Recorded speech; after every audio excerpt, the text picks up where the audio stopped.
ഡിയുടെ വേട്ടയാടലിന് വിധേയമായപ്പോൾ, എന്നെ ED arrest ചെയ്തപ്പോൾ 8 മണിക്കാണ് ആ അറസ്റ്റ് ഉണ്ടായത് എങ്കിൽ വെറും 15 മിനിറ്റിനകത്ത് എന്റെ സുഹൃത്തുക്കൾ ടിവിയിലെ വാർത്തകൾ സ്ക്രോൾ ചെയ്ത് എന്നെ കാണിച്ചു.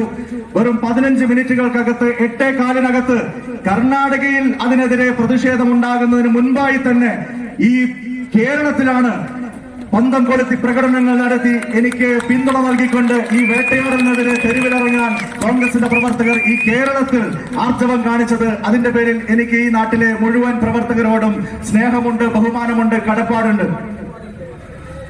The people of Kerala, Malayalis, are very educated people. They know what country needs. They are and the Congress party in difficult times. കേരളത്തിലെ ജനങ്ങൾ പ്രബുദ്ധരാണ്, വിവേകശാലികളാണ്, വിദ്യാസമ്പന്നരാണ്. അതുകൊണ്ട് തന്നെ എന്നും കേരളത്തിലെ ജനങ്ങൾ കോൺഗ്രസ് NDAയുടെ മുന്നണിയുടെ ഭാഗമായ JDSന്റെ ഒരു മന്ത്രി ഈ കേരളത്തിൽ പിണറായി വിജയന്റെ മന്ത്രിസഭയിൽ ഒരു മന്ത്രിസ്ഥാനത്ത് ഇപ്പോഴും തുടരുന്നു എന്നുള്ള യാഥാർത്ഥ്യം നമ്മൾ തിരിച്ചറിയണം.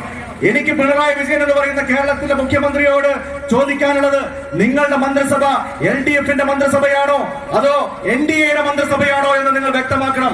എന്തുകൊണ്ട് നിങ്ങളുടെ മന്ത്രിസഭയിലുള്ള NDA ഘടകകക്ഷിയായ JDSന്റെ മന്ത്രിയായ K കൃഷ്ണൻകുട്ടി എന്ന് പറയുന്ന വൈദ്യുതി മന്ത്രിയെ ഇപ്പോഴും ആ സ്ഥാനത്ത് നിങ്ങൾ നിലനിർത്തിയിരിക്കുന്നു? എന്തുകൊണ്ടാണ് ആ സ്ഥാനത്ത് നിന്ന് വൈദ്യുതി മന്ത്രിയെ പുറത്താക്കാൻ പിണറായി വിജയൻ നിങ്ങൾ തയ്യാറാകാത്തത് എന്നുള്ളതിനെ കുറിച്ച് ഈ നാട്ടിലെ ജനങ്ങളോട് വിശദീകരിക്കാൻ കേരളത്തിന്റെ മുഖ്യമന്ത്രി തയ്യാറാകണമെന്നുള്ളതാണ് എനിക്ക് ആവശ്യപ്പെടാനുള്ളത്.